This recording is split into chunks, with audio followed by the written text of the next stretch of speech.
Hello dear students of class 7th and aspirants of UPSC and CTET।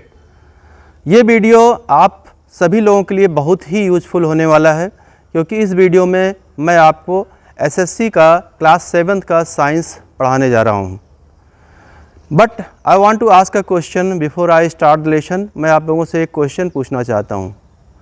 क्या आपने कभी सोचा है कि जो हम खाना खाते हैं, जो हम भोजन करते हैं, आखिरकार हम खाते क्यों हैं?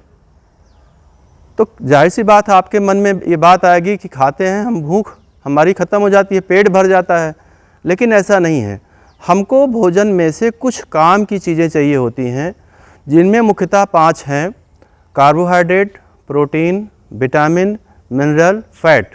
फिर सुन लीजिए, carbohydrate, fat, protein, vitamin, mineral, ये 5 चीज़ें हमको जो है भोजन से मिलती हैं। अब ज़रा 1 मिनट के लिए आप लोग सोचिए कि क्या ये जो 5 चीज़ें हैं, 5 चीज़ें क्या हमको अपने शरीर में हम स्वयं नहीं बना सकते हैं? अगर हम अपने शरीर में स्वयं ही carbohydrate, protein, fat, vitamin, mineral अगर किसी तरह से हम लोग जनरेट कर सकें या बना सकें, तो जाहिर सी बात है हमको भोजन की ज़रूरत नहीं पड़ेगी। अब प्रश्न ये उठता है कि हमारे अंदर भगवान ने वो क्षमता नहीं दी है कि हम अपने शरीर के अंदर ही इन जो भी आपको कंपोनेंट्स बताए गए फूड के, ये चीज़ें हम निर्माण नहीं कर सकते। इसलिए हम डिपेंड होते हैं किस पर? प्लांट्स पर। अब प्लांट्स में ऐसा क्या है कि वह जो है स्वयं अपने आप अपने अंदर इन 5 घटकों का निर्माण कर लेता है। तो प्लांट्स के अंदर भगवान ने ताकत दिया है, एक प्रक्रिया जिसमें इस ब्रह्मांड में जो भी एनर्जी है, एनर्जी का स्रोत आप सभी लोग जानते हैं सनलाइट है। अब उस सनलाइट को एनर्जी में कन्वर्ट करने का काम हमारे पौधे करते हैं।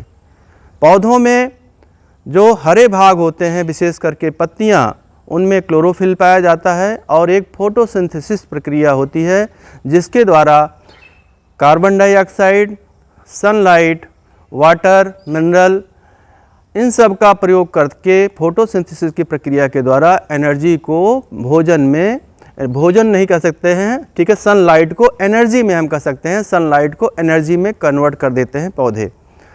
तो आज के चैप्टर में हम लोग यही पढ़ने वाले हैं, ठीक है, कि प्लांट्स किस तरह से सनलाइट को एनर्जी में कन्वर्ट करते हैं, और इसके आधार पर हम लोग वर्गीकरण के बारे में पढ़ेंगे।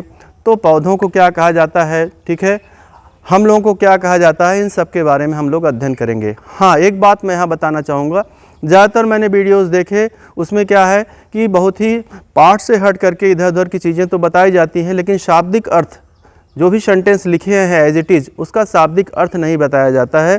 तो मैं प्रयास करूँगा आपको आपकी किताब से ही, आपके चैप्टर से ही, ठीक है, ईजी लैंग्वेज में, सिंपल लैंग्वेज में आपको हर चीज़ को मैं डिस्क्राइब कर सकूँ। फिर भी अगर आपको कोई प्रॉब्लम होती है तो आप लोग कमेंट बॉक्स में लिखिएगा। मैं नेक्स्ट टाइम या कमेंट बॉक्स में ही मैं प्रयास करूंगा कि आपका सॉल्यूशन दूं, या नहीं तो उसके लिए मैं वीडियो बना दूंगा। अभी ये वीडियो हमने सिर्फ लेसन को डिस्क्राइब किया है। इसके बाद के वीडियो में मैं क्वेश्चन आंसर्स या यूपीएससी में जो भी क्वेश्चन इस चैप्टर से फंसते हैं, उसको मैं बना करके बाकायदा लिख करके आप लोगों को मैं दूँगा। Okay, so let us start now. Dear students, welcome to my channel फंगरेजी ब्लॉग्स। चैप्टर का नाम है nutrition in plants. Nutrition in plants का मतलब होता है पौधों में पोषण। In class 6 you learn that food is essential for all living organism. कक्षा 6 में आपने सीखा कि भोजन जो होता है आवश्यक होता है सारे जीवित प्राणियों के लिए। You also learn that carbohydrates, proteins, fats, vitamins and minerals are components of food। आपने ये भी सीखा कि कार्बोहाइड्रेट, प्रोटीन, फैट, विटामिन और मिनरल ये हमारे भोजन के कंपोनेंट होते हैं। कंपोनेंट का तात्पर्य होता है घटक या भाग।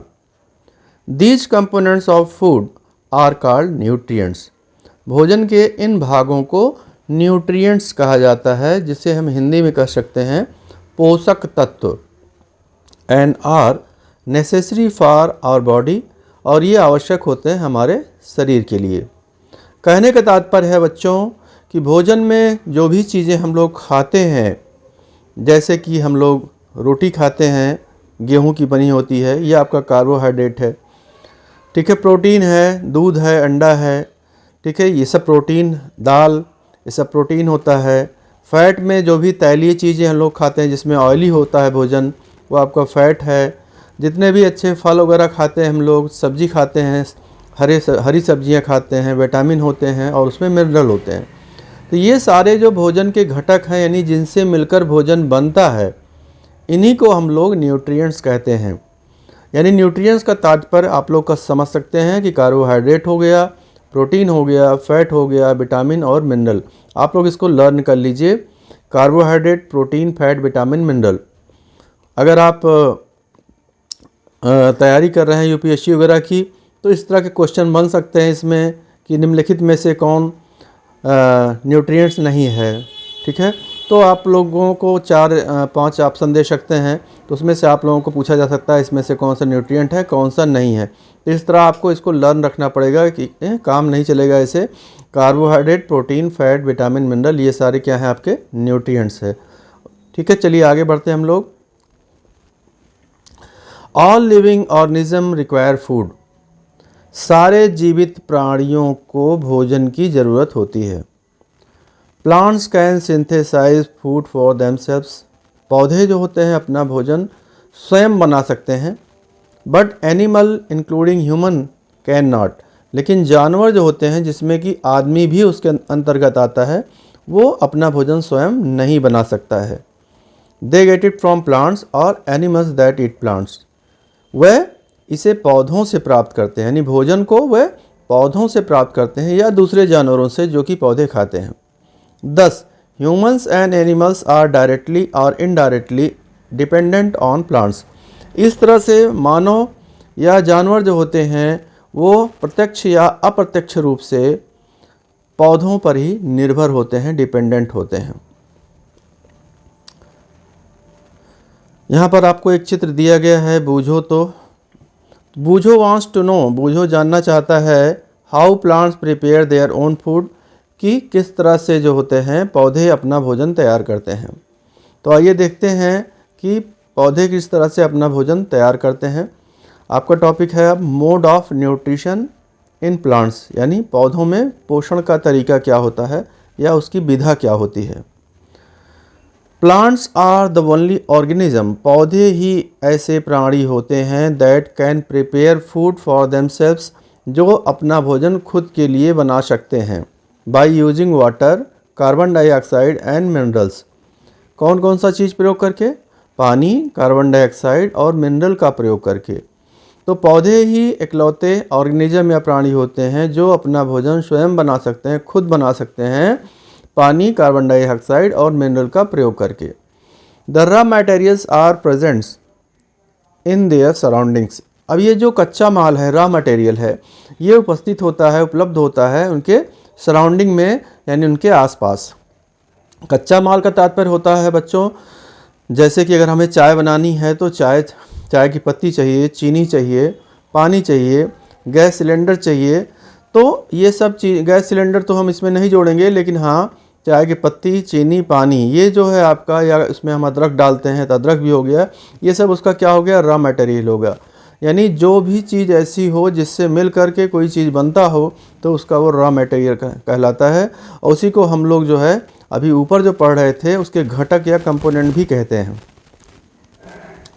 The nutrients enable living organism to build their bodies, to grow, to repair damaged parts of their bodies and provide the energy to carry out life processes। ये जो न्यूट्रिएंट्स होते हैं, पोषक तत्व होते हैं, ये समर्थ बनाते हैं, एनेबल करते हैं जीवित प्राणी को, टू बिल्ड देयर बॉडीज, अपने शरीर को बनाने में, टू ग्रो, वृद्धि करने में, to repair damaged part of their bodies, अपने शरीर के जो भी डैमेज्ड पार्ट होते हैं उसको मरम्मत करने में, एंड प्रोवाइड द एनर्जी, और ऊर्जा प्रदान करने में, टू कैरी आउट लाइफ, जीवन को चलाने के लिए, to carry out life processes, यानी जीवन की जो हमारे प्रोसेसेस हैं, जैसे उठना, बैठना, खाना, पीना, इन सब को चलाने के लिए हमको क्या चाहिए, एनर्जी चाहिए। तो ये हमको एनर्जी प्रदान करते हैं। Nutrition is the mode of taking food by an organism and is utilization by the body. अब न्यूट्रिशन की परिभाषा यहाँ दी गई है। न्यूट्रिशन क्या होता है? भोजन को किसी प्राणी के द्वारा, किसी ऑर्गेनिज्म के द्वारा अपने अंदर ग्रहण करना, एंड इस यूटिलाइजेशन और इसका प्रयोग करना बाय द बॉडी यानी शरीर के द्वारा। The mode of nutrition in which organism make food themselves from simple substances is called autotrophic nutrition।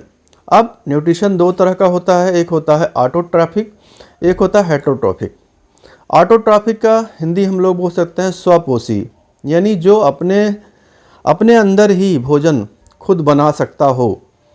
तो हम लोग तो अपने अंदर खुद भोजन नहीं बना सकते हैं, क्योंकि हम लोग पौधों पर निर्भर होते हैं या दूसरे जानवरों पर निर्भर होते हैं। यानी हम सब्जी वगैरह खाते हैं, अनाज खाते हैं जो कि पौधे हैं, प्लांट से मिलते हैं, या हम अगर मांस खाते हैं, मीट खाते हैं या अंडा खाते हैं तो ये भी दूसरे जानवरों से प्राप्त करते हैं।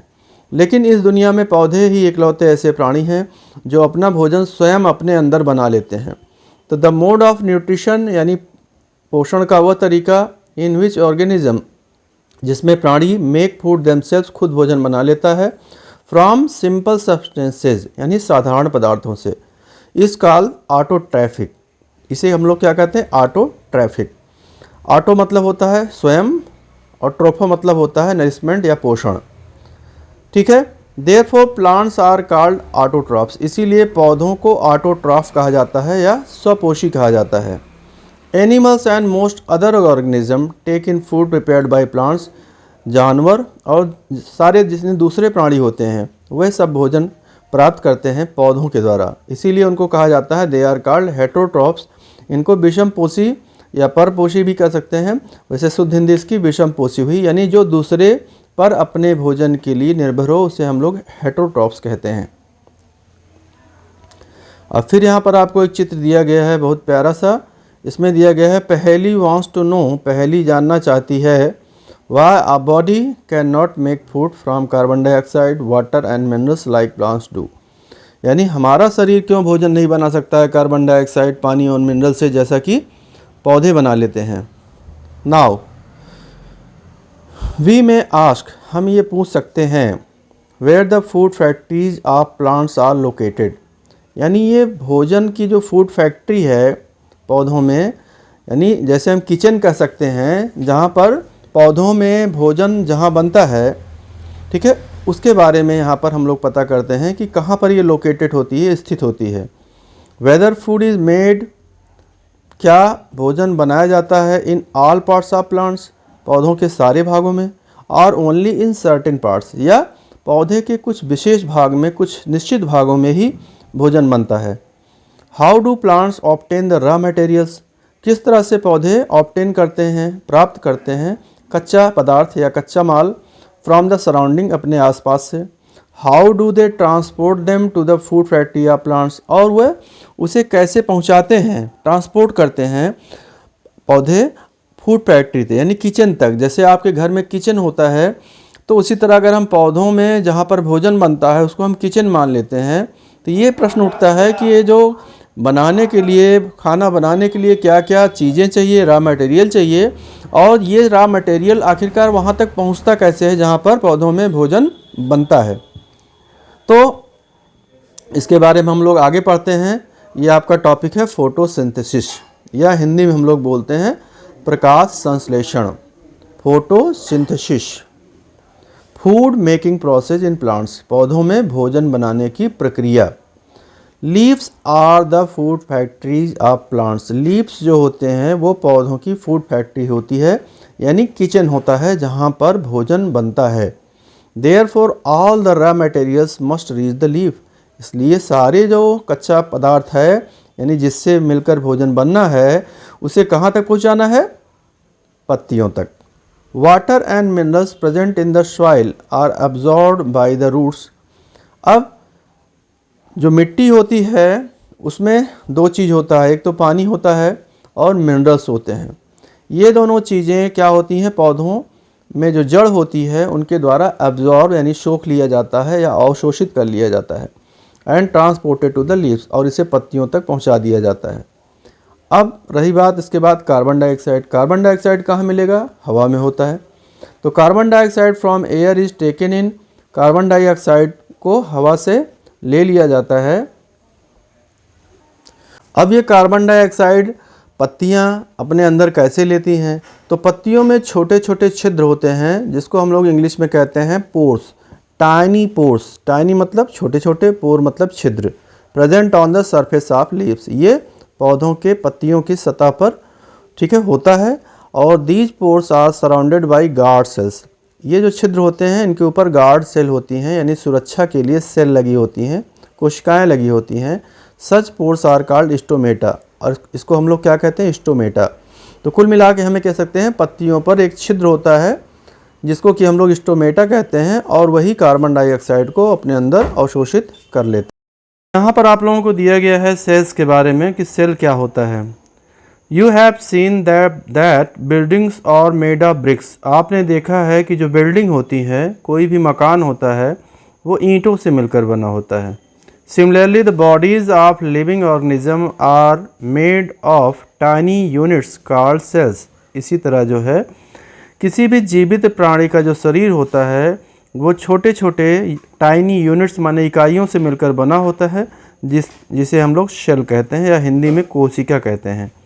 Cells can be seen only under the microscope, cell को देखा जा सकता है केवल माइक्रोस्कोप के द्वारा, सूक्ष्मदर्शी के द्वारा। Some organisms are made of only one cell, कुछ जो ऑर्गेनिज्म यानी प्राणी होते हैं वह केवल एक ही सेल से मिलकर बने होते हैं।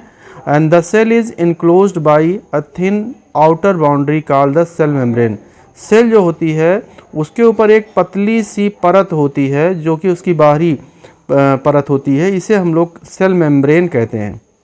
यानी एक किस्म से अगर हम इसको सेल जैसे मान लेते हैं, ये है, तो सेल का ये जो बाहरी भाग है, ये जो आप देख रहे हैं, ये इसका सेल मेम्ब्रेन कहलाता है।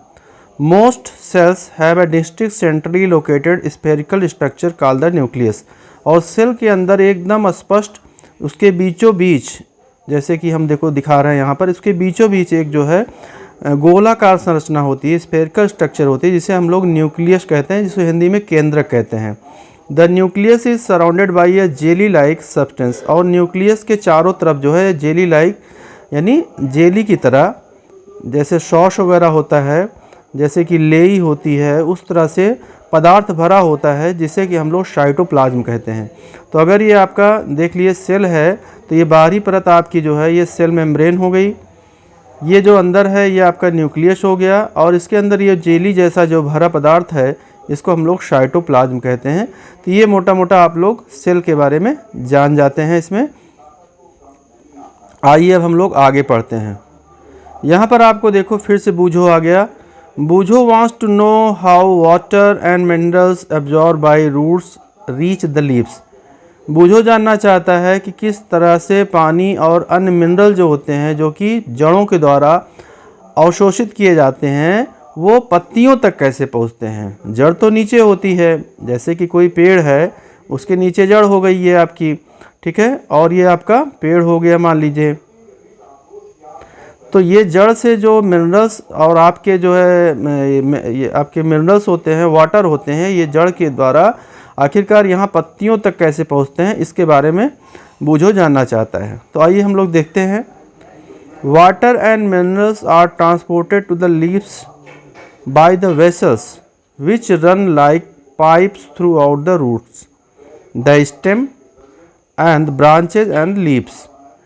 पानी और अन्य मिनरल पदार्थ जो है ट्रांसपोर्ट किए जाते हैं या पहुंचाए जाते हैं पत्तियों तक वेसल के द्वारा। वेसल मतलब होता है नलिकाएं, पतली पतली नली के आकार की, ठीक है, संरचनाएं होती हैं जिसे हम लोग वेसल कहते हैं।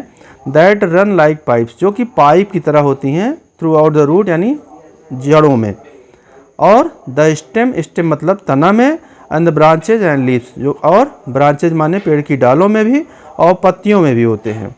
तो कुल मिला के हम ये कह सकते हैं कि जड़ों में, पत्तियों में, पेड़ की डाल में, इन सब में एक पाइप की तरह संरचना होती है जिसे हम लोग वेसल कहते हैं, और उसी से होकर के वाटर और मिनरल जो है जड़ों से होकर के पत्तियों तक पहुंचता है। दे फॉर्म, वह बनाते हैं, अ कंटिन्यूअस पाथ, एक लगातार रास्ता या passage, for the nutrients to reach the leaf, यानी ये जो है ये आपके वेशल होती हैं, ये एक रास्ता बनाती हैं न्यूट्रिएंट्स को पत्ती तक पहुंचने के लिए। दे आर कॉल्ड वेशल, इनको हम लोग वेशल कहते हैं। You will learn more about transport of materials in plants in chapter 7। अब आप लोग ये जो मटेरियल ट्रांसपोर्ट होते हैं यानी पहुंचाए जाते हैं पौधों में, इनके बारे में ज़्यादा अध्ययन आप लोग चैप्टर 7 में करेंगे। फिर से पहली आ गई, पहली wants to know what is so special about the leaves, पत्तियों के बारे में विशेष या ख़ास क्या है, that they can synthesize food, तो उनमें ऐसा क्या होता है जिसकी वजह से वो भोजन बना सकती हैं, but other parts of plants can not, लेकिन पौधे के दूसरे भाग ऐसा नहीं कर सकते हैं। तो बुझो ये जानना चाहती है कि पत्तियों में ऐसा खास क्या होता है जिसकी वजह से वो भोजन सिंथेसाइज या बना सकती हैं और पौधे के अन्य भाग या दूसरे भाग ऐसा नहीं कर सकते हैं।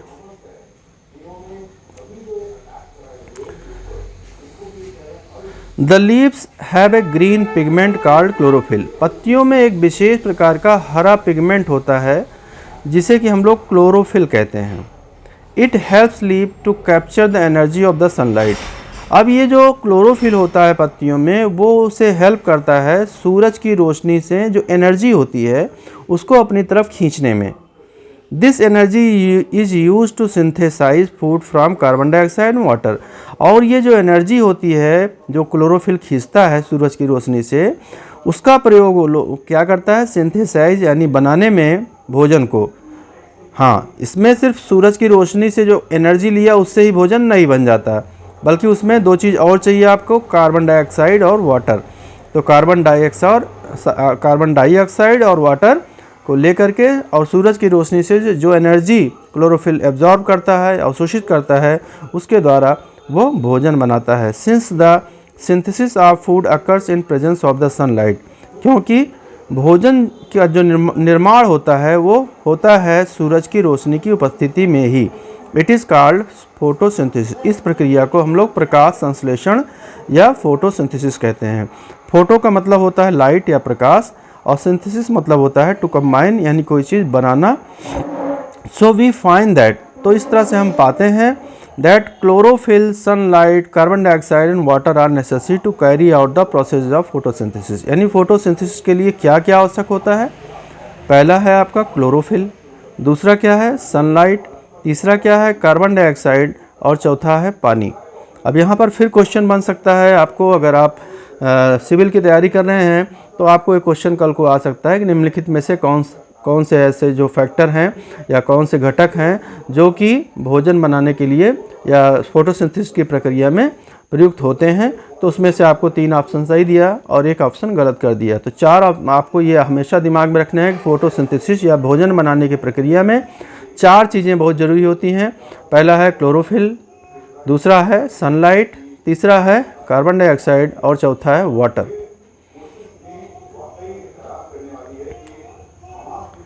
It is a unique process, यह एक अद्वितीय तरीका होता है ऑन द अर्थ, पृथ्वी पर। The solar energy is captured by the leaves, सौर ऊर्जा को पत्तियों के द्वारा कैप्चर कर लिया जाता है, पकड़ लिया जाता है। And stored in the plant in form of food, और उसे स्टोर कर दिया जाता है, इकट्ठा कर दिया जाता है पौधों में भोजन के रूप में। The sun is the ultimate source of energy, इस तरह से हम कह सकते हैं सूरज जो है ऊर्जा का अद्वितीय स्रोत है फॉर ऑल लिविंग ऑर्गेनिज्म, सारे जीवित प्राणियों में। आप लोग कभी देखिए गमले का पौधा अगर हम लोग उसको धूप में नहीं रखते हैं तो कुछ दिन बाद पत्तियां मुरझा जाती हैं। तो इसकी वजह यही होती है बच्चों, क्योंकि जब सूरज की एनर्जी पत्तियों को नहीं मिलेगी और फोटोसिंथेसिस की प्रक्रिया नहीं होगी, भोजन निर्माण नहीं होगा, तो पत्तियां मुरझा जाती हैं। Can you imagine life on earth in the absence of photosynthesis, क्या आप लोग कल्पना कर सकते हैं कि पृथ्वी पर भी जीवन संभव है फोटोसिंथेसिस की या प्रकाश संश्लेषण की एब्सेंस में, अनुपस्थिति में? बिल्कुल नहीं। अगर फोटोसिंथेसिस की प्रक्रिया नहीं होगी तो पृथ्वी पर जीवन संभव नहीं है। In the absence of photosynthesis प्रकाश संश्लेषण या फोटोसिंथेसिस की अनुपस्थिति में there would not be any food, कोई भी भोजन नहीं होगा। The survival of almost all living organism, यानी सारे जीवित प्राणियों की आजीविका, सर्वाइवल मतलब जीना, डायरेक्टली और इनडायरेक्टली डिपेंड, प्रत्यक्ष या अप्रत्यक्ष रूप से निर्भर होता है upon the food made by the plants, पौधों के ऊपर जो कि पौधे भोजन बनाते हैं। बिसाइड्स ऑक्सीजन, ऑक्सीजन के अलावा, which is essential for the survival, oxygen के अलावा जो कि आवश्यक है जीने के लिए, सर्वाइवल मतलब जीने के लिए, इसेंशियल मतलब आवश्यक। In the absence of photosynthesis, in the absence of photosynthesis का मतलब हुआ प्रकाश संश्लेषण की अनुपस्थिति में life would be impossible on the earth, पृथ्वी पर जीवन जो है असंभव होगा। अर्थात अगर फोटोसिंथेसिस की प्रक्रिया नहीं होगी तो पृथ्वी पर जीवन असंभव होगा, यानी जीवन नहीं रहेगा। यहाँ पर थोड़ा सा ऊपर आपको दिया गया है, बिसाइड्स लीव्स, पत्तियों के अलावा photosynthesis also takes place in other green parts of the plants, यानी फोटोसिंथेसिस की प्रक्रिया पत्तियों के अलावा पौधे के अन्य जो ग्रीन भाग होते हैं, हरे भाग होते हैं, उनमें भी घटित होती है। In green stems and green branches, हरे तनों में, स्टेम मतलब तना, और ग्रीन ब्रांचेज माने हरी डालों में। The desert plants have scale और स्पाइन लाइक लीव्स, जो मरुस्थल में यानी ऐसी सूखी जगह हैं जहाँ पर पानी नहीं होता है उसको हम लोग डेजर्ट प्लांट कहते हैं। तो डेजर्ट प्लांट पे जो है पत्तियाँ नुकीली आकार की होती हैं, ठीक है। क्यों ऐसा होता है? स्पाइन लाइक होती हैं, स्केल लाइक होती हैं, ऐसा इसलिए होती है क्योंकि जो है पानी कम से कम उनमें नुकसान हो।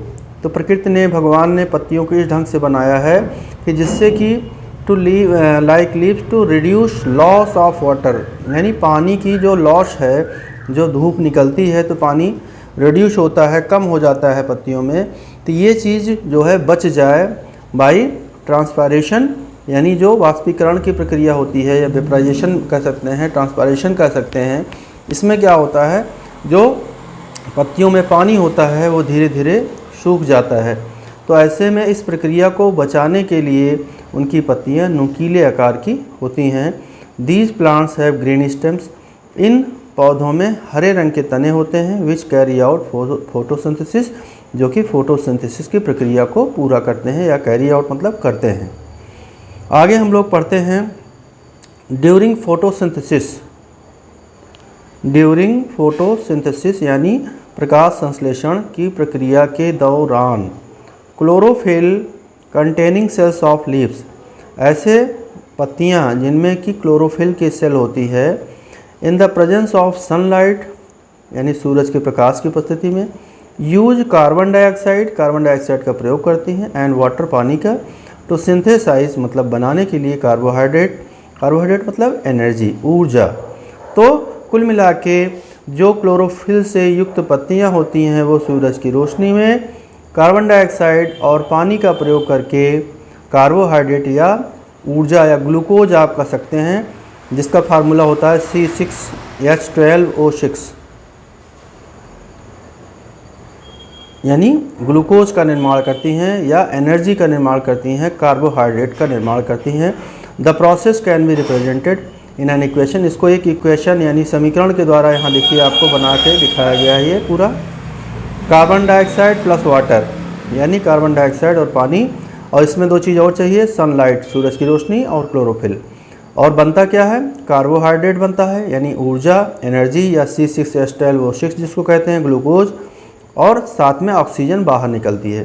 तो जैसा कि आप लोग बच्चों जानते हैं कि पौधे जो है कार्बन डाइऑक्साइड ग्रहण करते हैं और ऑक्सीजन को निकालते हैं, जो कि हमारे आपके यानी सारे जीवित प्राणियों को जीने के लिए बहुत ही आवश्यक होता है। यहाँ पर क्लोरोफिल की संरचना दी गई है आपको। क्लोरोफिल में किस तरह से क्या होता है, इसमें कैसे देखिए गार्ड सेल के बारे में दिया है, स्टोमेटा दिया है, पत्तियों में रंध्र जो होते हैं उनके बारे में दिया है। इसके अलावा आपको यहाँ पर देखिए ये पत्तियों में जो आपका स्टोमेटा है उसका चित्र दिया है, गार्ड सेल किस तरह से बने होते हैं यहाँ पर ये दिया गया है। देखिए यहाँ पर ये छिद्र है, उसके चारों तरफ गार्ड सेल हैं, इनकी सुरक्षा के लिए सेल होते हैं और इसको छिद्र को हम लोग स्टोमेटा कहते हैं।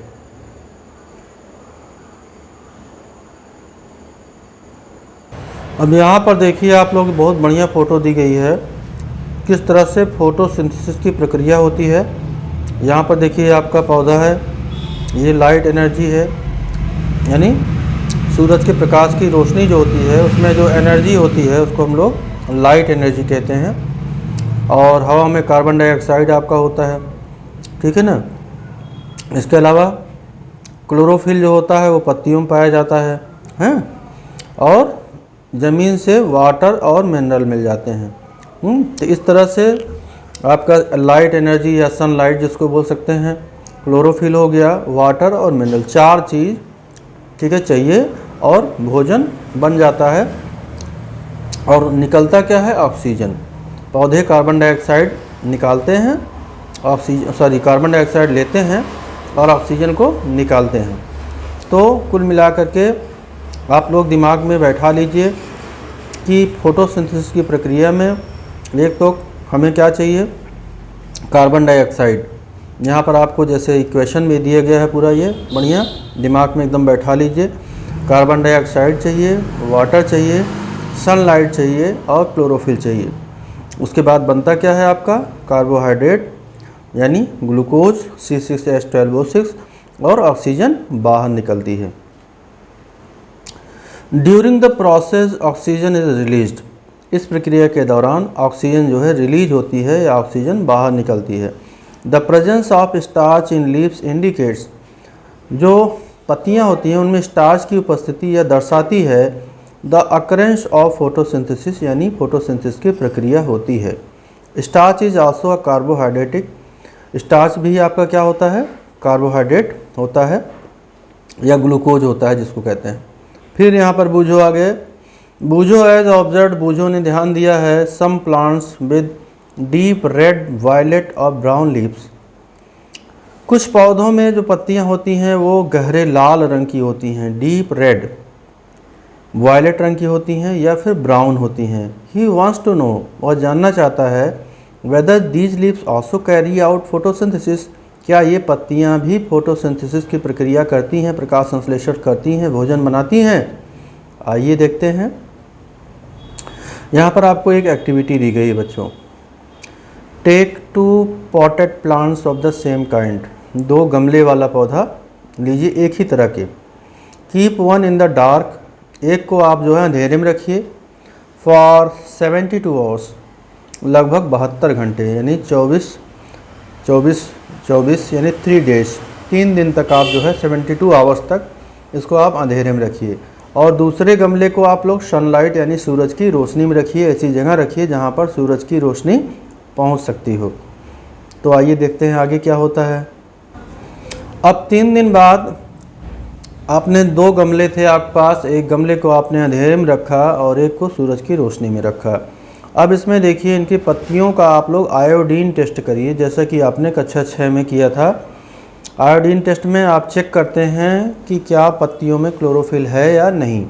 रिकॉर्ड योर रिजल्ट्स, अपने परिणाम को आप लोग रिकॉर्ड करिए। Now leave the pot which was earlier kept in the dark in the sunlight. अब आप now leave the pot which was earlier kept in the dark, जो गमला आपने डार्क अंधेरे में रखा था उसको सनलाइट में रखिए, ठीक है। 3 to 4 days and perform the iodine test again, और फिर से दोबारा आयोडीन टेस्ट करिए। और उसकी पत्तियों पे ही आप टेस्ट करेंगे आयोडीन टेस्ट, और उसमें पता करिए कि क्या होता है, उसके अंतर्गत क्लोरोफिल है कि नहीं। The leaves other than green also have chlorophyll. तो आप ये पाएंगे कि हरे पत्तियों के अलावा भी जो पत्तियाँ होती हैं उनके अंदर भी क्लोरोफिल होता है।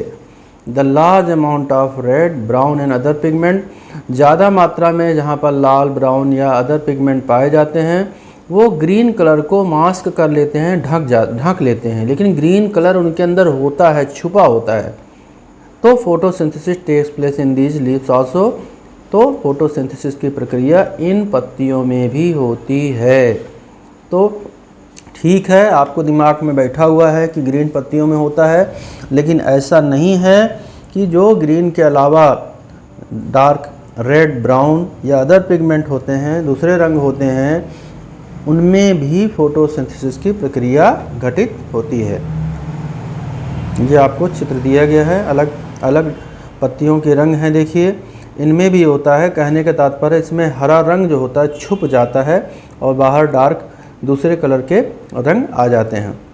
जो ऑफन सी आप प्रायः देखते हैं स्लिमी मतलब पतली, ग्रीन पैचेज हरे रंग के, पैचेज मतलब धब्बे, इन पॉन्ड्स यानी तालाब में, और स्टैग्नेंट वाटर बॉडीज़ या जहाँ पर पानी ठहरा होता है उसको स्टैग्नेंट वाटर कहते हैं। स्टैग्नेंट मतलब हो गया स्थिर या ठहरा हुआ पानी। तो ऐसी जगह है जहाँ पर पानी ठहरा होता है, जैसा तालाब वगैरह है या छोटे मोटे गड्ढे होते हैं। These are generally formed by the growth of organism called algae. ये जो संरचनाएँ होती हैं, ग्रीन पैचेज होती हैं जगह जगह पर ग्रीन ऐसे ऐसे बना रहता है, ये वास्तव में जो है एल्गी की वजह से होते हैं। ये growth of algae, growth of organism, ऐसे प्राणी हैं जिनकी वृद्धि हो जाती है जिसे हम लोग एल्गी कहते हैं। Can you guess why algae are green in colour? क्या आप गेस कर सकते हैं कि एल्गी जो होते हैं वो हरे रंग के क्यों होते हैं? दे कंटेन क्लोरोफिल, क्योंकि उनमें क्लोरोफिल पाया जाता है, which gives them the green colour, जो कि उन्हें ग्रीन रंग या हरा रंग देता है। Algae can also prepare their own food by photosynthesis. Algae भी अपना भोजन फोटोसिंथेसिस के द्वारा बना सकते हैं। Synthesis of plant food other than carbohydrates. Synthesis मतलब संश्लेषण या बनाया जाना, प्लांट फूड यानी पौधों के द्वारा भोजन, अदर दैन कार्बोहाइड्रेट्स, कार्बोहाइड्रेट्स के अतिरिक्त। यू हैव जस्ट लर्न, आपने अभी सीखा that plant synthesize carbohydrate through the process of photosynthesis. आपने सीखा कि पौधे कार्बोहाइड्रेट बनाते हैं, कार्बोहाइड्रेट मतलब एनर्जी, ग्लूकोज, फोटोसिंथेसिस की प्रोसेस या प्रक्रिया के द्वारा। The carbohydrates are made of carbon, hydrogen and oxygen. अब कार्बोहाइड्रेट में अभी मैंने आपको फार्मूला बताया था C6H12O6, इसको याद कर लीजिए आप लोग। यहाँ पर C कार्बन है, H हाइड्रोजन है, O ऑक्सीजन है। तो कार्बन के यहाँ पर कितने एटम्स हैं? 6, हाइड्रोजन के 12 यानी 12 और ऑक्सीजन के भी 6 हैं। तो इस तरह से एक किस्म से हम कह सकते हैं 1:2:1, 1:1, 1:2:1 के अनुपात में कार्बन, हाइड्रोजन और ऑक्सीजन मिल करके ग्लूकोज का निर्माण करते हैं। These are use to synthesize other components of food. इनका प्रयोग भोजन के अन्य घटकों को बनाने में किया जाता है, such as protein and fat, जैसे कि प्रोटीन और fat. But proteins are nitrogenous substances. Protein जो होते हैं वो नाइट्रोजीनियस सब्सटेंस होते हैं, पदार्थ होते हैं, विच कंटेन नाइट्रोजन, जिनमें नाइट्रोजन पाया जाता है। From where do the plants obtain nitrogen. अब प्रश्न उठता है कि पौधे नाइट्रोजन कहाँ से प्राप्त करते हैं? रिकॉल, याद करिए, that nitrogen is present in abundance in gaseous form in the air. आप लोग जानते हैं कि हवा में सबसे अधिक अगर कोई गैस पाई जाती है तो वो नाइट्रोजन होता है। एबंडेंस मतलब बहुत मात्रा में, प्रचुर मात्रा में गैस के रूप में हवा में विद्यमान होता है nitrogen. However plants can not absorb nitrogen in this form. लेकिन प्लांट्स जो हैं, पौधे जो होते हैं, नाइट्रोजन को उस रूप में ग्रहण नहीं कर सकते हैं, एब्जॉर्ब नहीं कर सकते हैं, अवशोषित नहीं कर सकते हैं।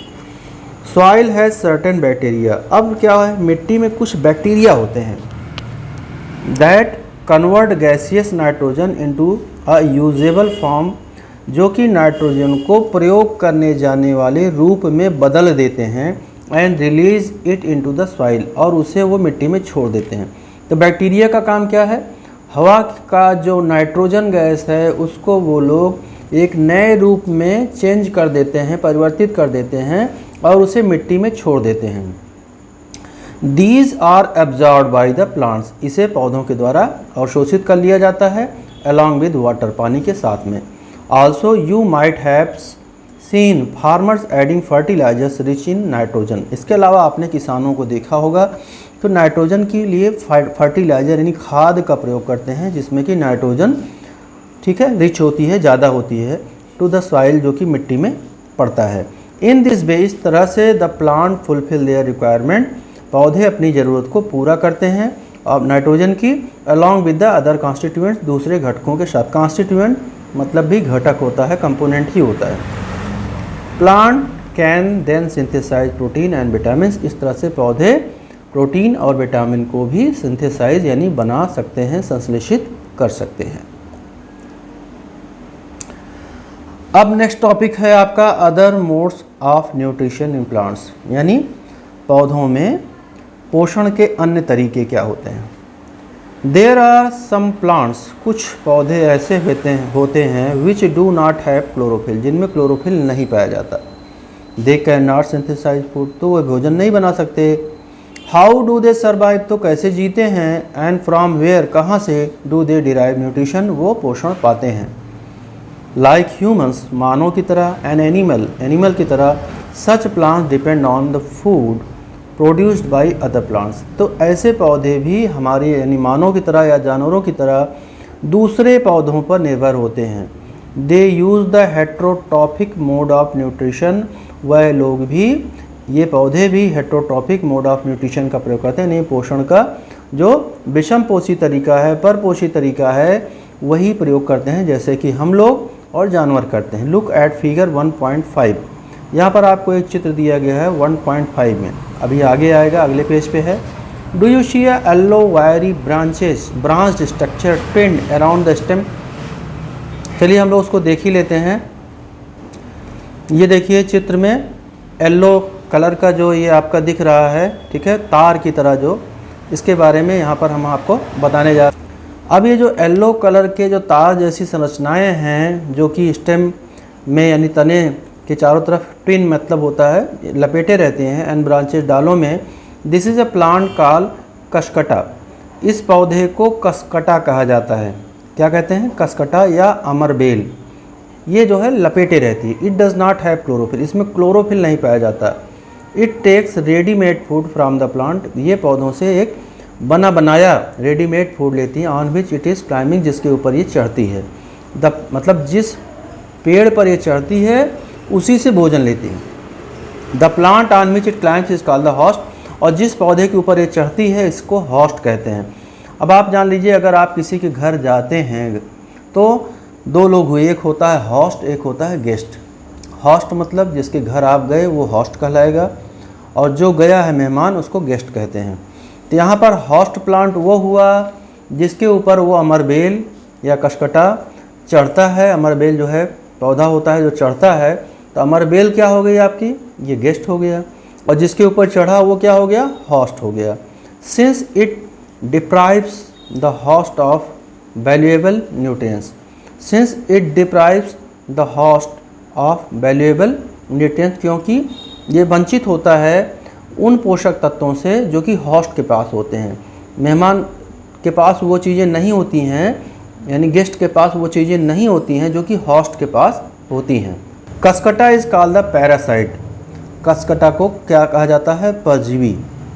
Are we and other animals also kind of parasites, क्या हम और दूसरे जानवर भी एक किस्म के परजीवी हैं, पैरासाइट हैं, जो दूसरों पर निर्भर होते हैं। You should think about it, आपको इसके बारे में सोचना चाहिए। And discuss with your teacher, और अपने टीचर से डिस्कस करना चाहिए। अब यहाँ पर पहली फिर से आ गई। पहली वांट्स टू नो, पहली जानना चाहती है whether mosquitoes, bed bugs, lice and leeches that suck up blood are also parasites, क्या जो मच्छर हैं, बेड यानी बिस्तर, खटिया या हमारे उस पर जो खटमल जिनको बोलते हैं, या जुएँ जो होते हैं, लाइस लीचेज हैं, ये हमारे ब्लड को शक करते हैं, चूसते हैं, क्या इनको भी पैरासाइट कहा जाता है, परजीवी कहा जाता है। हैव यू सीन और हर्ड ऑफ प्लांट्स, क्या आपने कुछ ऐसे पौधों के बारे में देखा है या सुना है, दैट कैन ईट एनिमल, जो कि जानवरों को खा सकते हैं। क्या ऐसे भी पौधे होते हैं जो जानवर खा सकते हैं? हाँ, there are a few plants, कुछ पौधे होते हैं विच कैन ट्रैप इंसेक्ट्स, जो कि कीड़ों को फंसा सकते हैं, एंड डाइजेस्ट देम, और उसे पचा सकते हैं। इज इट नॉट अमेजिंग, क्या ये आश्चर्यजनक नहीं है। सच प्लांट्स में बी ग्रीन, ये पौधे हरे हो सकते हैं, और ऑफ सम अदर कलर, या किसी दूसरे रंग के हो सकते हैं। लुक एट द प्लांट, ये देखिए पौधा आपको यहाँ पर चित्र दिया गया है, ठीक है। Look at the plant in figure 1.6, the picture like a jug like structure. यहाँ पर एक सुराही की संरचना जैसे आप ये देख सकते हैं, या घड़े जिसको बोलते हैं, या जग की तरह की संरचना है। Is the modified part of, ये पत्तियों का ही परिवर्तित रूप है। The apex of the leaf forms a lid, अब इसका जो ऊपरी सिरा होता है, अपेक्स मतलब ऊपरी सिरा, वो एक ढक्कन बनाता है। लिड मतलब ढक्कन, which can open and close the mouth of the picture, जो कि इस घड़े रूपी संरचना के मुंह को ढक सकता है या खोल सकता है। यहाँ पर ये देखिए, ये लिड है आपका, ये ढक्कन हो गया। अब जब कीड़ा इसके अंदर घुस जाता है तो वो ढक्कन बंद हो जाता है।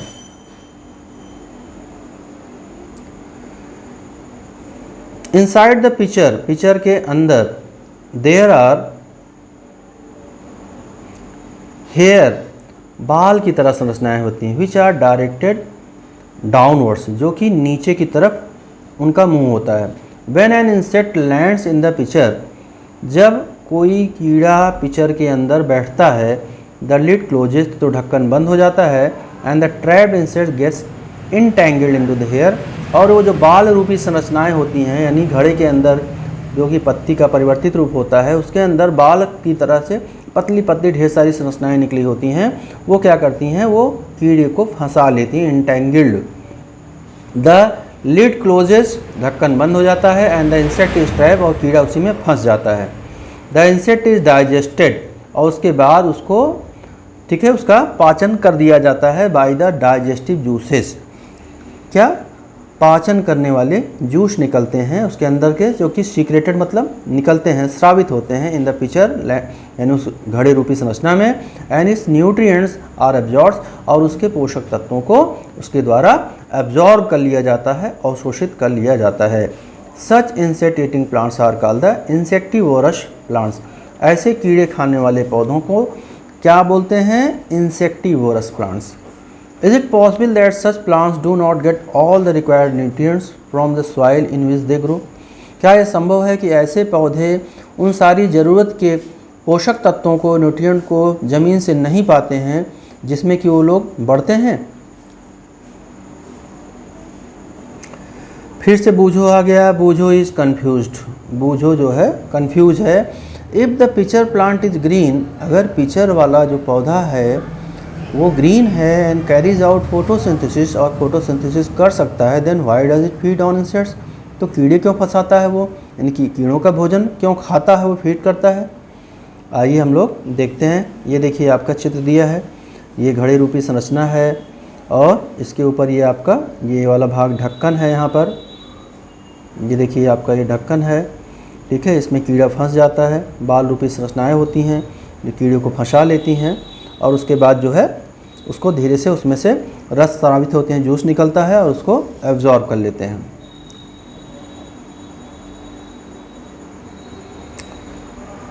अब नेक्स्ट टॉपिक आपका है सेप्रोट्रॉप्स। सेप्रोट्रॉप्स क्या होते हैं? ये भी एक प्रकार के पौधे होते हैं, इनके बारे में हम लोग पढ़ते हैं।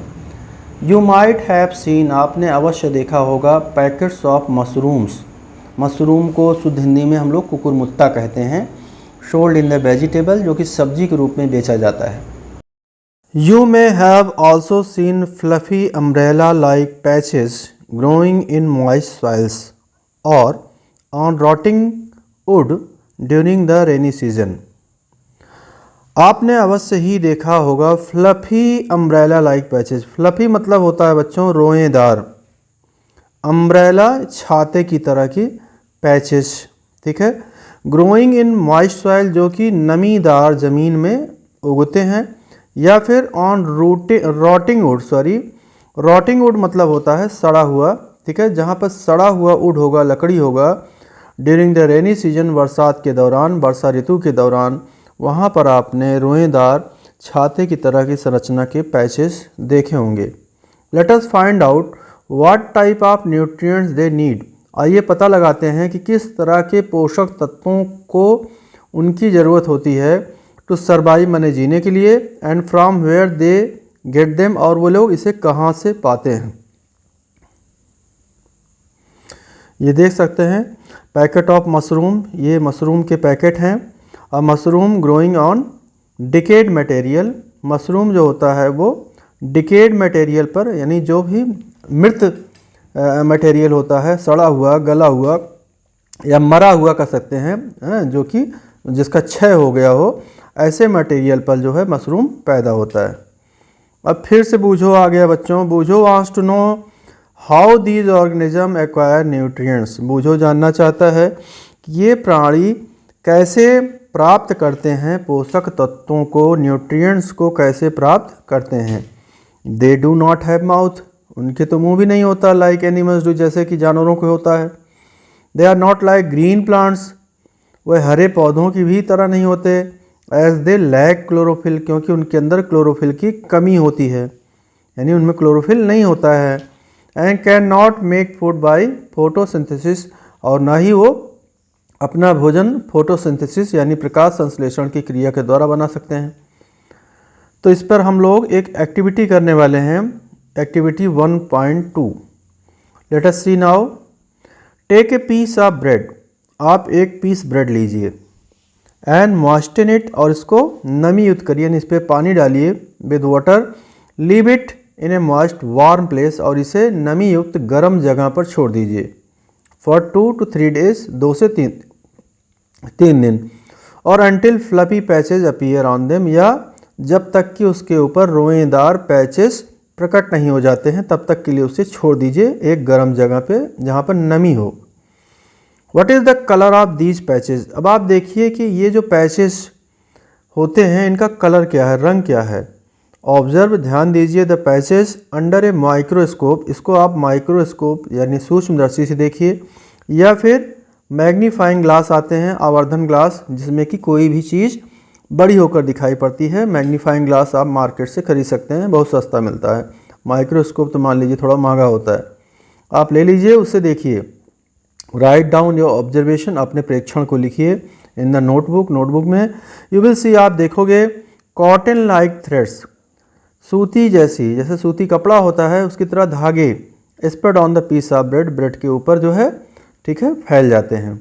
आप लोग इसको कहते हैं भुकुड़ी पड़ गई है, जैसे जब हम ब्रेड को बहुत दिन रख देंगे कहीं ऐसे नमी युक्त जगह पर, देखिए आपका ब्रेड दिख रहा है नहीं, तो ये जो आपको संरचना दिख रही है, इसको हम लोग अपने यहाँ अवधी भाषा में भुकुड़ी कहते हैं। तो ये भुकुड़ी क्या है, यही फंगी है, ठीक है, fungi.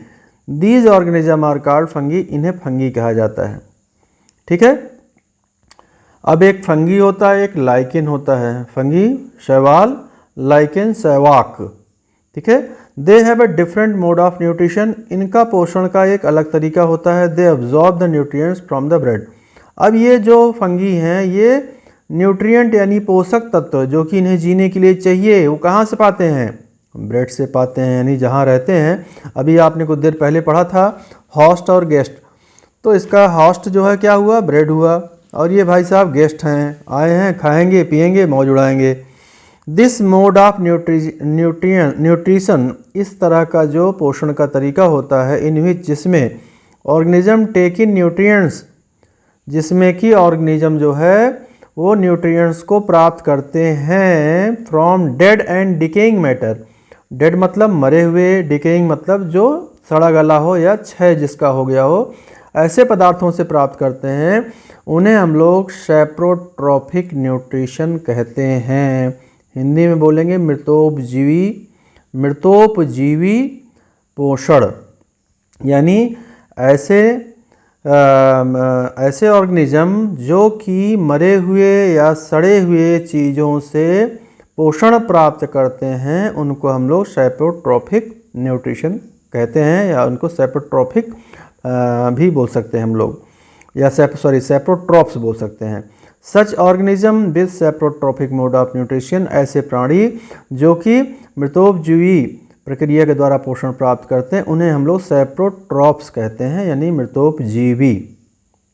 Now let us see, fungi also grow on pickles. अब ये जो फंगी हैं, ये पिकल्स यानी अचार, लेदर यानी चमड़े पर, जैसे चमड़े का जूता है, चमड़े की सैंडल है, क्लोथ्स कपड़ों पे, एंड अदर आर्ट के दूसरे सामानों पर ये उत्पन्न हो जाते हैं that are left in hot and humid weather. अगर आपने उसे छोड़ दिया गर्म और ह्यूमिड वेदर में, ह्यूमिड मतलब आर्द्र नमी युक्त, जब हवा में पानी की मात्रा होती है तो उसको हम नमी कहते हैं, ठीक है। तो लॉन्ग समय के लिए अगर नमी युक्त जहाँ पर पानी की मात्रा हो और गर्म जगह हो, ऐसी जगह पर अगर हम छोड़ देंगे तो चाहे जूता हो, चाहे अचार हो, चाहे कपड़ा हो या कोई भी सामान हो या ब्रेड हो, इन सब पे जो है फंगी उत्पन्न हो जाते हैं। ड्यूरिंग द रेनी सीजन, अब रेनी सीजन क्यों कहा जा रहा है? क्योंकि रेनी सीजन में अपने आप नमी होती है, पानी रहता है। तो दे स्पॉइल मैनी थिंग्स, वह गंदा कर देते हैं, स्पॉइल कर देते हैं, ख़राब कर देते हैं बहुत सी चीज़ों को। आस्क योर पेरेंट्स, अपने पेरेंट्स से पूछिए about the menace of fungi in your house, यानी मीनेस मतलब खतरा, फंगी का जो खतरा होता है आपके घर में, इसके बारे में अपने पेरेंट्स से आप पूछिए। Now let us see ahead, आगे देखते हैं। The fungal spores are generally present in the air. दरअसल क्या होता है, ये जो फंगल स्पोर होते हैं, स्पोर मतलब होता है बीजाणु। जैसे कोई भी हम फल या कोई भी पौधा लगाते हैं तो उसका हम बीज लगाते हैं, तो उनके जो बीजाणु होते हैं, बीज होते हैं, जिससे वो मतलब पैदा होता है। तो फंगल के जो बीजाणु होते हैं वो हवा में पहले से ही उपस्थित होते हैं, प्रेजेंट होते हैं। व्हेन दे लैंड ऑन, जब वो बैठते हैं या रखे जाते हैं, आगे अभी हम लोग पढ़ेंगे। इसके पहले पहेली क्या जानना चाह रहे हैं, देखें भाई।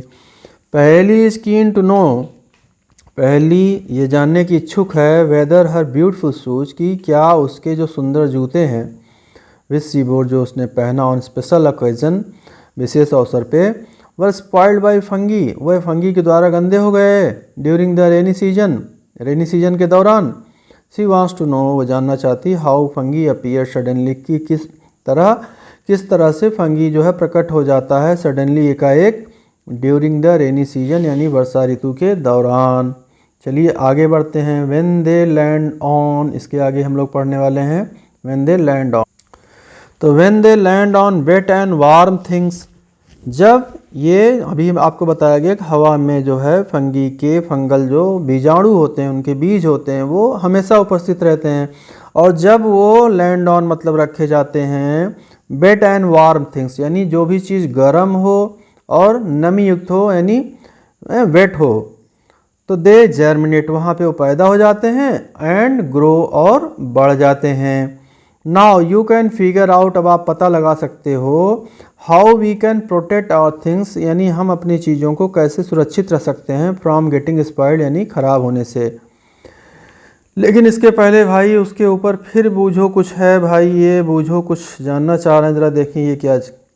बूझो सोएज, बूझो कहता है once his grandfather told him, एक बार उसके दादाजी ने उसे बोला, that his wheat fields were spoiled by a fungus, कि उनके जो गेहूं के जो मतलब खेत थे वह ख़राब हो गए फंगस के द्वारा।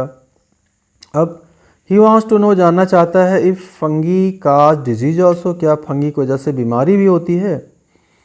तो पहेली ने बताया, Paheli told him that many fungi like yeast and mushrooms are useful, कुछ फंगी ऐसे होते हैं जैसे कि ईस्ट है मतलब खमीर, और मशरूम मतलब कुकुरमुत्ता, ये सब लाभदायक होते हैं। बट सम फंगी का डिजीजेज इन प्लांट्स, लेकिन कुछ फंगी जो है ख़तरनाक होते हैं। ये क्या करते हैं, इनकी वजह से बीमारी पौधों में हो जाती है या एनिमल में हो जाती है, जैसे या आदमी के अंदर भी हो सकती है।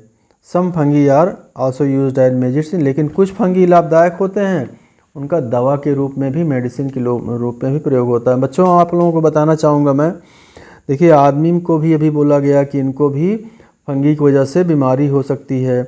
तो हमारे शरीर में 3 चीज़ों से बीमारी हो सकती है, एक होता है फंगस इन्फेक्शन, एक होता है बैक्टीरिया, यानी बैक्टीरिया की वजह से इन्फेक्शन हो जाए हमको, या फिर तीसरी चीज़ होती है वायरस।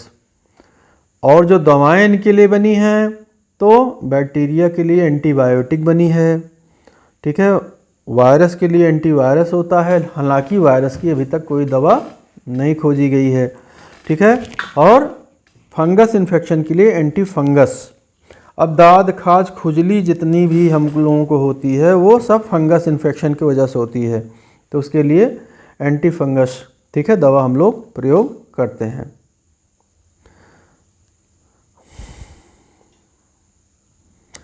यहाँ तक पहुँचे थे, आगे बढ़ते हैं हम लोग अब। सम ऑर्गेनिज्म कुछ प्राणी लिव टुगेदर साथ साथ रहते हैं, कुछ प्राणी साथ साथ रहते हैं, and share both shelter and nutrients, और वह लोग शेल्टर और न्यूट्रिएंट्स, शेल्टर मतलब शरण स्थली यानी घर, और न्यूट्रिएंट मतलब पोषक तत्व जो भी खाते पीते हैं, इन दोनों चीज़ों को ये लोग मिल बांट के खाते हैं, शेयर करते हैं। और this relationship is called symbiosis, इस प्रक्रिया को हम लोग सिम्बायोसिस यानी सहजीविता कहते हैं। अब सहजीविता का मतलब क्या हुआ, मान लीजिए आप स्कूल गए हैं और दो लोग टिफ़िन लेके आए हैं, एक लोग रोटी लेके आए, एक लोग सब्जी लेके आए हैं। उनकी मम्मी सब्जी देना भूल गई, उनकी मम्मी रोटी देना भूल गई। तो क्या करेंगे भाई, वो अपनी रोटी उनको दे देंगे और ये भाई उनको सब्जी दे देंगे, तो दोनों लोग मिल बांट के खा लेंगे। तो इस प्रक्रिया को सिम्बायोसिस कहते हैं या सहजीविता कहते हैं। फॉर एग्जाम्पल, कुछ उदाहरण के लिए अगर आप देखिए, certain fungi live inside the roots of plants, कुछ फंगी जो होते हैं वो पौधों के जड़ों में रहते हैं। The plants provide nutrients to the fungus, अब पौधे क्या देते हैं उनको, न्यूट्रिएंट देते हैं, पोषक तत्व। पोषक तत्व बार बार बताने की जरूरत नहीं बच्चों, आप लोगों को बताया गया, carbohydrate, protein, fat, mineral, vitamin, इन सब चीज़ों को देते हैं। एंड इन रिटर्न, बदले में, the fungus provides water and certain nutrients, fungus भी उन्हें पानी देता है और कुछ पोषक तत्व देता है। इन ऑर्गेनिज्म कॉल्ड लाइकेन्स, अब यहाँ पर एक नए प्राणी की बात हो रही है, लाइकेन। लाइकेन को हम हिंदी में शैवाक कहते हैं, ठीक है। अ chlorophyll containing partner which is an alga and A fungus live together, lichen में दो लोग एक साथ रहते हैं, ठीक है, ये सिम्बायोसिस का बड़ा अच्छा एग्जाम्पल है, ठीक है। इसमें एक तरफ एल्गा होता है और एक तरफ फंगस होता है, ठीक है।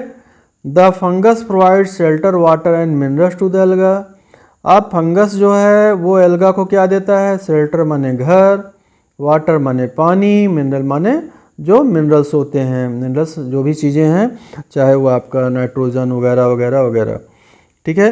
एंड इन रिटर्न, बदले में, the alga prepares and provides food to the fungus, alga क्या करता है, वो खाना बनाता है और भोजन देता है फंगस को। तो फंगस भाई उसको रहने की जगह दिए, पानी दिए, मिनरल दिए, और एल्गा उसको खाने को बनाता है और खाना दे देता है। तो ये जो आपका ऑर्गेनिज्म हुआ ये लाइकेन कहलाता है, यानी लाइकेन में दो लोग हैं भाई, फंगा भी हैं और एल्गी भी हैं, एल्गा उसका नाम दिया गया भाई, ठीक है ना। आइए आगे चलते हैं हम लोग।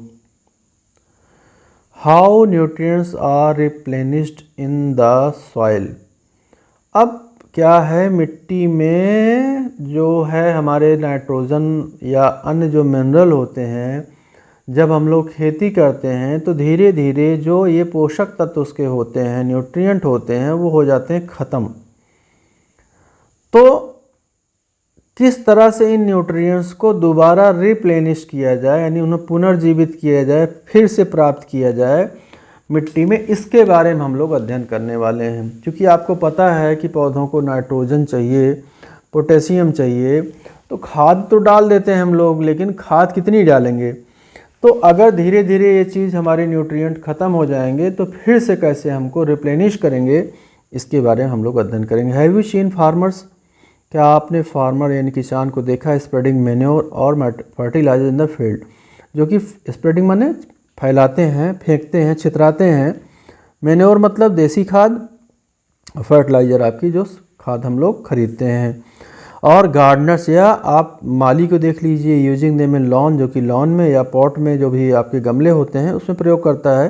तो do you know why this is done, कैसे क्यों किया जाता है ये।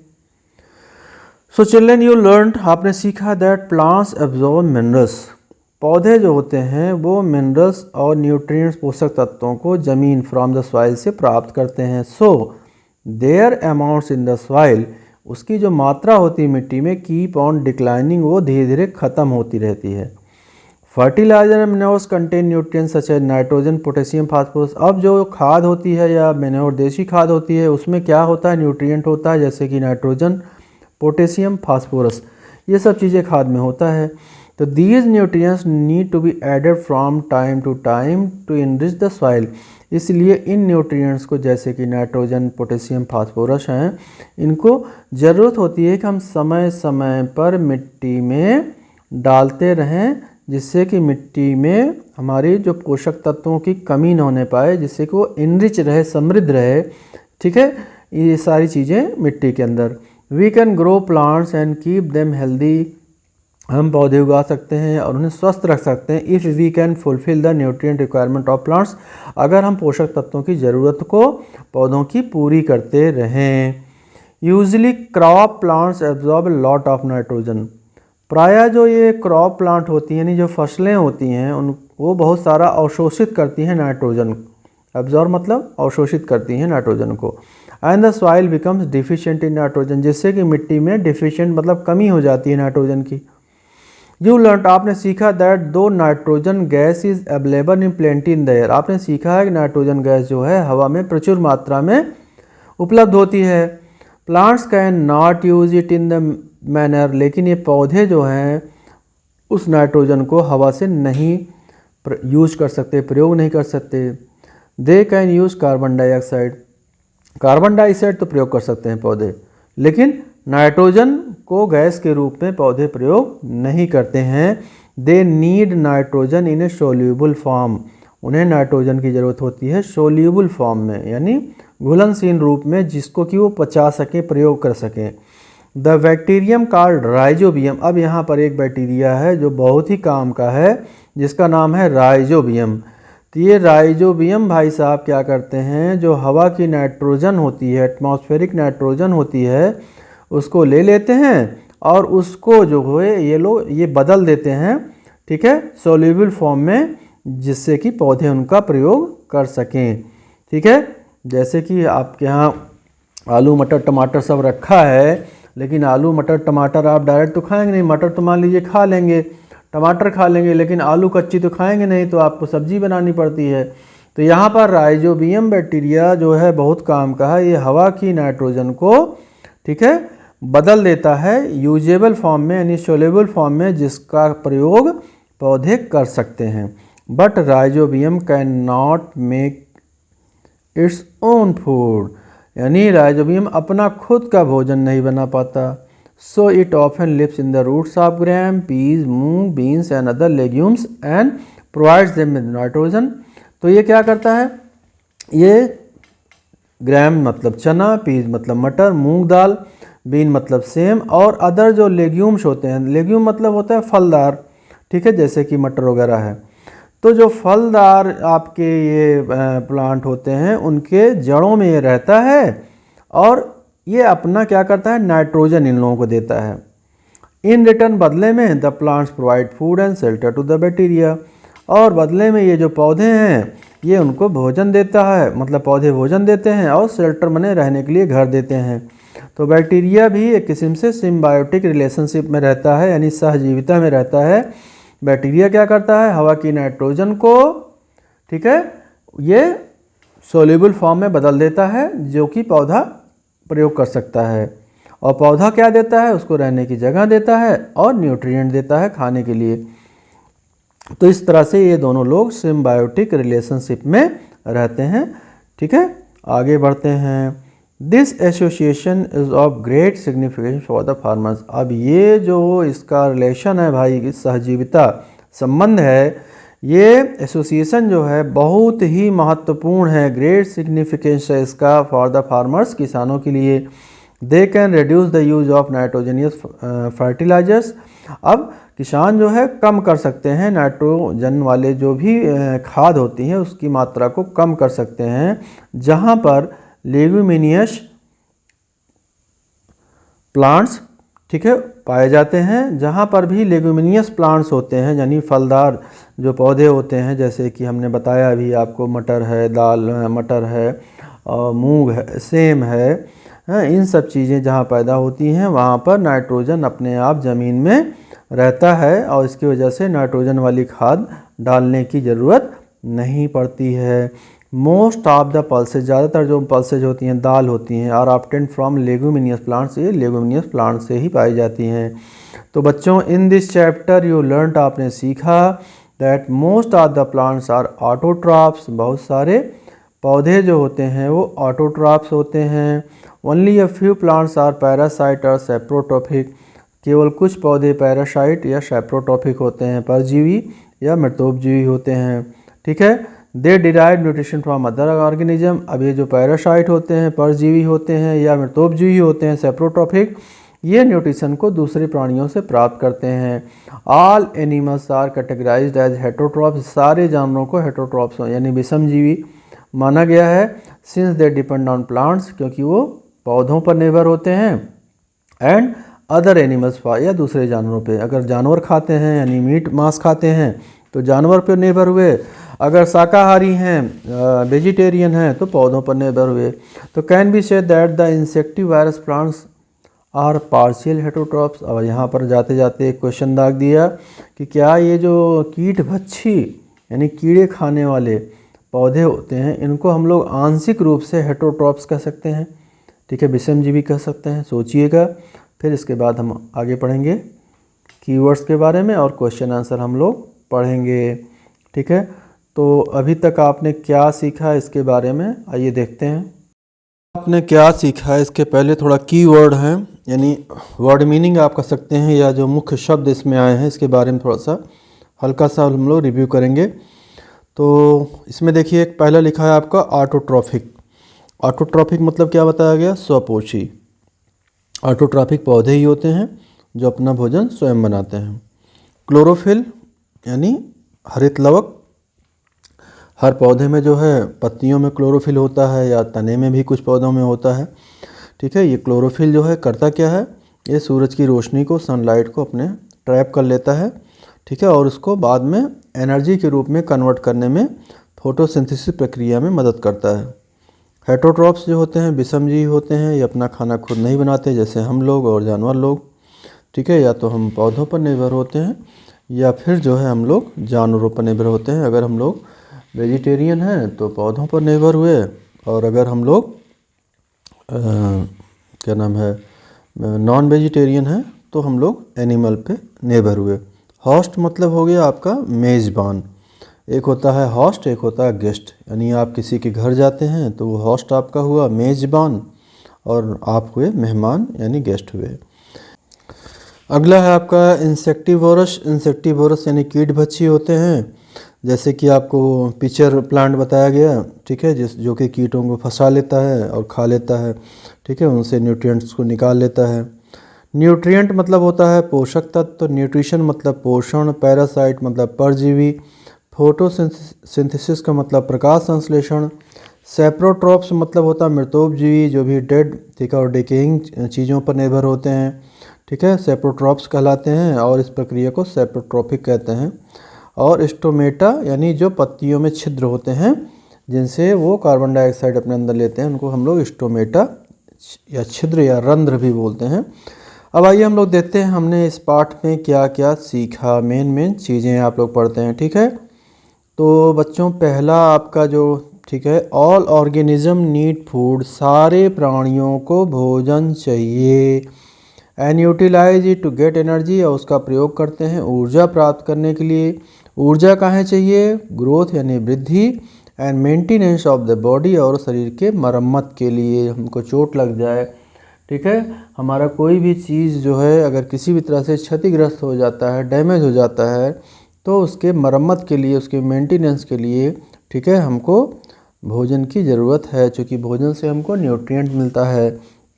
अगला है आपका ग्रीन प्लांट सिंथेसाइज फूड, हरे पौधे भोजन खुद बनाते हैं for themselves by the process of photosynthesis. अब जिस प्रक्रिया से बनाते हैं उस प्रक्रिया का नाम है प्रकाश संश्लेषण या फोटोसिंथेसिस। दे आर ऑटोट्रॉप्स, इन्हें स्वपोषी कहा जाता है।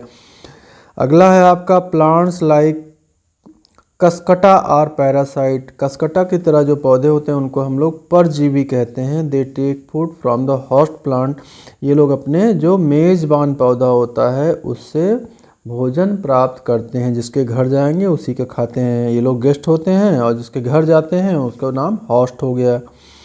अगला है आपका plants are simple chemical plants use simple chemical substances like carbon dioxide.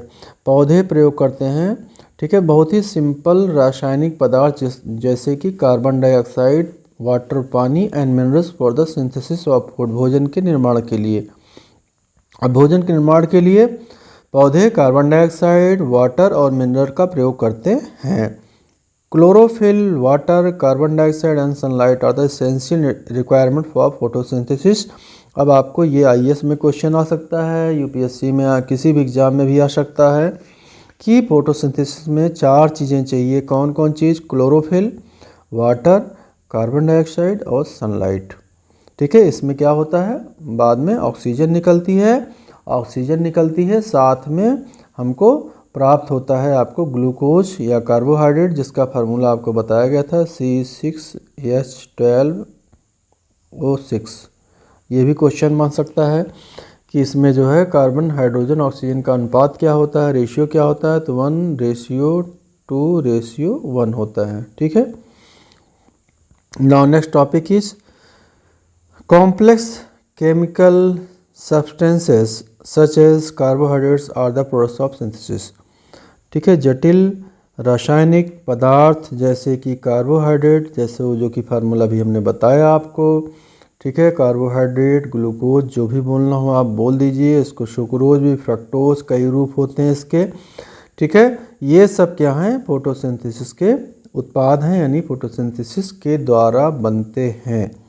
Next topic आपका है, नेक्स्ट पॉइंट है solar energy is absorbed by the chlorophyll present in leaf plant. Solar ऊर्जा को अवशोषित किया जाता है क्लोरोफिल के द्वारा, यानी सूरज की रोशनी से जो ऊर्जा होती है उसको कौन खींचता है? क्लोरोफिल, जो कि पौधों की पत्तियों में इसलिए बोला जा रहा है, पत्तियां ही नहीं रह गई हैं। कभी कभी उसमें आपको बताया गया कि तना या ब्रांचेज भी अवशोषित करती हैं।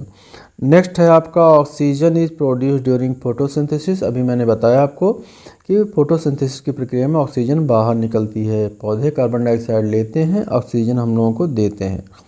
नेक्स्ट है आपका oxygen released in photosynthesis utilised by living organism for their survival, यानी ऑक्सीजन जो कि फोटोसिंथेसिस में उत्पन्न होती है या निकलती है वो प्रयोग की जाती है, यूटिलाइज की जाती है जीवित प्राणियों के द्वारा, लिविंग ऑर्गेनिज्म के द्वारा, फॉर देयर सर्वाइवल, उनके आजीविका के लिए यानी जीने के लिए।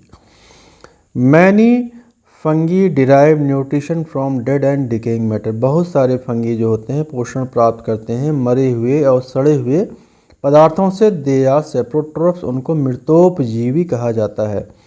एंड लास्ट आपका पॉइंट है a few plants and all animals are dependent on others for their nutrition. कुछ पौधे और जानवर अपने पोषण के लिए दूसरों पर निर्भर होते हैं। एंड आर कॉल्ड हेटेरोट्रॉप्स, उनको हम विषमजीवी कहते हैं, ठीक है। तो ये आपका चैप्टर बच्चों ये ख़त्म हुआ और हम लोग जो है इसके बाद क्वेश्चन आंसर नेक्स्ट वीडियो में कवर करेंगे, चूँकि वीडियो काफ़ी बड़ा हो गया है। बच्चों अगर आपको कोई भी प्रॉब्लम हो तो आप लोग प्लीज़ कमेंट बॉक्स में लिखिएगा और मैं प्रयास करूंगा कि आपकी सारी समस्याओं का मैं निदान कर सकता हूं, ठीक है, और करूंगा। Thank you for watching.